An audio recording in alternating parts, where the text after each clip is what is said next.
ازاي تلاقوا winning products تبيعوها على امازون. عايزين تبتدوا على امازون بس مش عارفين تبيعوا ايه؟ بطلوا تخمين. دي الطريقه اللي انا بستخدمها شخصيا عشان الاقي الwinning products على امازون قبل اي حد تاني، وانتوا كمان تقدروا تعملوا كده سواء كنتوا عايزين تبيعوا على امازون الامارات، السعوديه او حتى مصر. الطريقه دي هتنفعكم 100%. كملوا الفيديو ده لحد اخره عشان هشارك معاكم موف عبقري محدش بيتكلم عنها كتير. اول جزء هنتكلم فيه ليه اختيار البرودكت هو اهم خطوه. بصوا، لو اخترتوا البرودكت الغلط مفيش حاجه هتنفعك، ولا البراندنج ولا الماركتنج ولا اي حاجه تانية. البرودكت مش هيتباع. المستيك اللي ناس كتيره قوي بتعملها ان هم بيختاروا برودكت على حسب ذوقهم مش المبيعات والارقام بتاعته. الكي هنا انك تلاقي برودكت عنده لو كومبيتيشن وهاي ديماند، يعني منافسه قليله وطلب عالي. طيب ازاي الاقي البرودكتس دي؟ خليني اخدكم ستيب باي ستيب تلاقوها ازاي. اول خطوه والمفضله بالنسبه لي ان انا استخدم امازون نفسه، ودي الطريقه الاسهل. ببساطه افتحوا امازون وابتدوا اكتبوا اي حاجه على السيرش بار. مثلا انا هنا هدخل على amazon.eg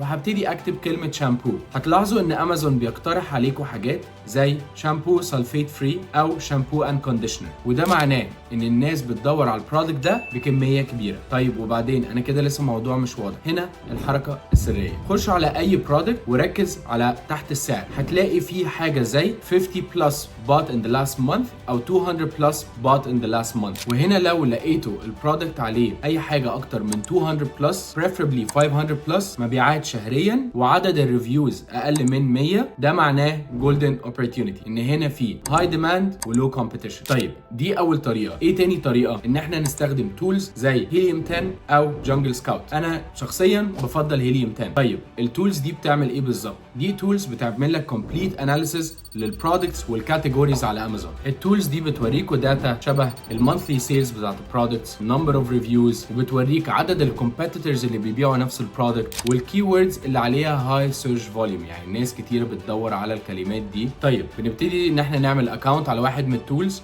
وانا هنا هشرح هيليوم 10. في الاول بنفتح هيليوم 10 وبنختار حاجه اسمها بلاك بوكس، وبعدين بختار الامازون ماركت بليس مصر، سعوديه او امارات، وبنبتدي بقى هنا نستخدم الفلترز اللي موجوده عشان نوصل للكرايتيريا بتاعه الويننج برودكت. اول حاجه بدور عليها هي السيلز، بحاول اشوف برودكت عنده مبيعات زي ما قلنا 200 300 ولو 500 يبقى كمان مفضل او اكتر. بعدين عدد الريفيوز تبقى اقل من 100 ريفيو، والسعر اي حاجه بين 15 ل $50. مثلا لو لقيت كوفي جرايندر مطحنه قهوه وبتبيع حوالي 400 يونت في الشهر وعندها 80 ريفيو، دي اشاره قويه جدا معناها ان السوق فيه مساحه لمنافس جديد. في الميدل ايست ان جنرال الكاتيجوريز اللي شغاله كويس قوي هوم اند كيتشن، بيوتي، بيرسونال كير والبيبي برودكتس. طيب لقيت البرودكت بس هل في بوتنشال للنجاح؟ هنا بقى ببتدي ادخل على الريفيوز بتاعه الكومبيتيتورز المنافسين بتوعي، وبحاول اقرا ال2 و3 ستارز ريفيوز. اشمعنى ال2 و3 ستارز ريفيوز؟ دول فعلا الناس استخدموا البرودكت وكتبوا حاجات نقط ان انت ممكن تحسن فيها البرودكت، ولا هو زعلان جدا ومديك 1 ستار ريفيو فمديك باد ريفيو مش قادر اصلا تاخد منه انفورميشن، ولا هو ال5 ستار اللي انت مش لاقي نقط تحسن فيها فانت تقرا 2 و3 وحتى ممكن ساعات ال4 ستار ريفيو. مثلا هنرجع للاكزامبل بتاع مطحنه القهوه. لو انا دخلت لقيت الناس بتقول ان هي بتشتغل كويس قوي